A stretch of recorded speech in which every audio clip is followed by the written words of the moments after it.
Hey crew, so in this video I'm going to show you how we can take the new perk Incandescent and its Scorch damage from 552 damage over time, as you can see in the gameplay here, to a huge 5,438 damage over time, which is just some crazy extra damage for literally just getting kills, and also we can cause ignitions just from our weapons now as well. We are doing so much Scorch damage over time to hit that ignition threshold, so that's what's causing those to happen.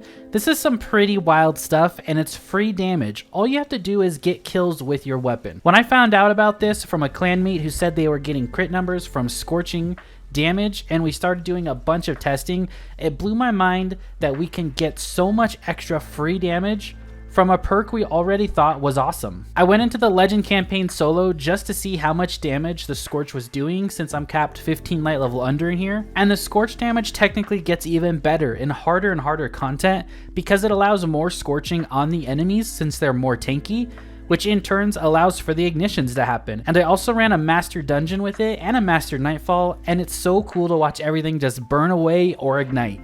I hope you guys enjoy this one, because man, it took forever to figure out everything with the testing and Scorch damage numbers over time, and if I got something wrong or I missed something, make sure to leave a comment down below to help everyone out. I will have a full build pick for you in the video that you can screenshot, and a dim link down in the description as well for the full build and the max Scorch that you can do with this build. But there's a ton of different layers to the Scorch, so you can take this as far as you want to take it with any build in the game. That's completely up to you, and it can be on any character. Warlocks can reach the highest Scorch, but Hunters and Titans can both get a ton of extra Scorch on their weapon as well.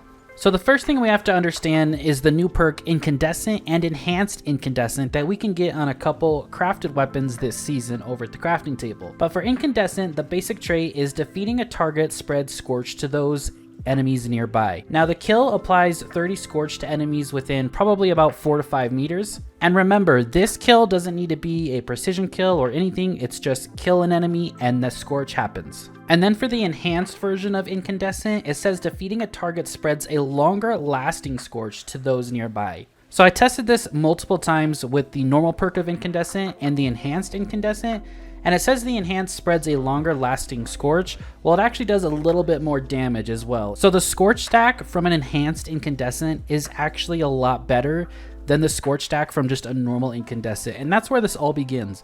On Enhanced Incandescent, it's going to ramp up everything as we add in different pieces. So the next piece is Ember of Ashes. This is a fragment for the Solar subclass. You apply more Scorch stacks to targets. Now in the clip you're seeing right here, this is when we have Incandescent with Ember of Ashes on. We hit for about 673 damage here, so a little bit more than the 550 that we previously hit, so it does do something. But with Enhanced Incandescent that you see right now, this is with Enhanced Incandescent and Ember of Ashes, we jump all the way up to 1,161 just with Enhanced Incandescent and Ember of Ashes together. So that's already doubling your damage right there. The next thing we're adding is another fragment, Ember of Torches. Powered melee attacks against combatant make you and nearby allies radiant. Since Incandescent is coming from a weapon, weapon damage boosts add to the damage of the burn. And remember, we can always stay radiant all the time because of the fragment Empyrean that allows us to just keep on chaining radiant over and over every time we get a solar kill. So when you have Enhanced Incandescent, Ember of Ashes, and Radiant procced, you're doing 1,451 damage, and we're going to add that even further. And remember, all classes can get radiant and do with this setup. Next, we add in Font of Might. So picking up a Solar Well gives us a 25% damage buff. This is on top of Radiant, this is on top of Ashes, and on top of Enhanced Incandescent. So we do 1,813 damage, so pretty crazy since we started this at, what was it, 550 damage? So we're moving up there, and everything we've done so far can be done on any character. And it's a pretty easy gameplay loop, right? You're always becoming Radiant, you're always having your restoration ×2 up, so you're just chaining all that with Empyrean, so your Radiant's always up, so you're always doing that like 1,500 damage, and then every time you pick up that Solar Well for another 10 or 15 seconds, depending on how long you have it, you're doing close to 2,000 damage for every Scorch tick you do. Now for you Warlocks out there, this is where it gets really interesting. We're going to throw on the exotic Dawn Chorus. So the armor perk down here is Rites of Ember. Your Daybreak projectiles cause targets to scorch on contact. We don't care about that anymore. Daybreak's not very good. We're using Well anyways. But the second part is your Scorch effects deal more damage. This is 3 times the damage a normal Scorch effect deals. That's a lot of damage. And you can gain a small amount of melee energy each time you Scorch effects damage a target. And we're always scorching targets, so when I tell you you're going to have your melee up 24/7 with this build, I mean you're going to have it up 24/7. It's pretty crazy what it can do between Dawn Chorus and a fragment we're going to add to it. So our base damage here with just using Dawn Chorus and having Enhanced Incandescent and the Ashes fragment on to increase Scorch, we get 3,481 on all our Scorch damage. That's already a pretty high number and can make a big difference in a lot of content you do. But if you add Radiant on top of that and Font of Might, that's where you're hitting these crazy numbers. So with all the buffs working together, we hit these enemies for 5,438.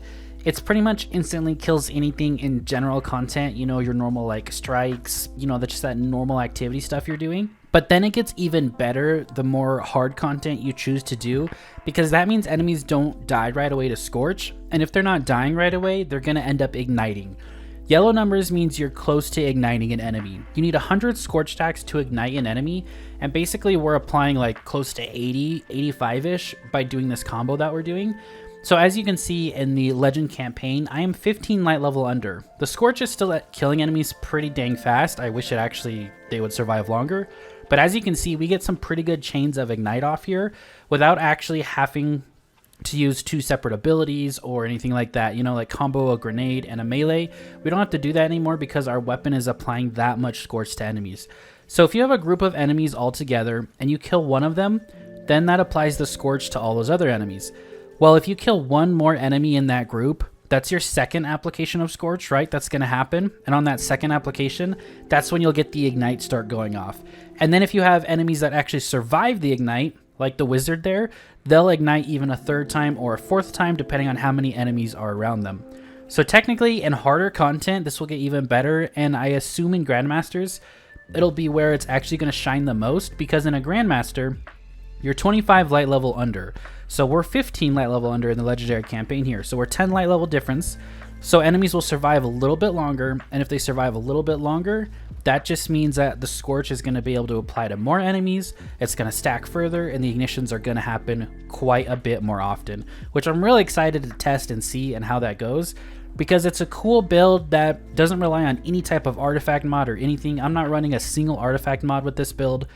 I'm getting double restoration ×2 off my grenade. I'm getting Radiant off my subclass. We're chaining those constantly, and then we're just chaining the damage boost on our weapons from Radiant and the Solar Well that we're picking up. And even if we weren't picking up the Solar Well, that just means our damage from the weapon drops 25%, and our damage from the Scorch would be like the 4,400 or whatever it was, with just 1 damage type missing. So in general, with Dawn Chorus, this thing is going to be amazing, and if you just set it up on your other characters, you're going to be doing Scorch damage close to 2,000, even on just a Titan or a Hunter, and it's very easy to set up because you're already running the 1 fragment that no matter what is going to make you Radiant. The second one is just the Ashes fragment. That's the only thing extra you need to add into those other builds. On the Hunter, where you can have 5 fragments with the 2 aspects, that's pretty easy. On the Titan, you can have 4. Pretty easy probably to work it in there. So I hope you guys enjoyed this video. I hope you found it helpful. I had a fun time breaking it down and doing everything and testing out with my clanmates. So thank you so much to Rob and Rowdy for testing out with me. I really appreciate it. If you guys have any questions, leave them down in the comments. Share this video with your friends, anybody that play the game. Tell them that the Incandescent perk Enhanced is a must-have. Thank you so much for watching, and I'll see you guys all in the next video. Have a great rest of your day.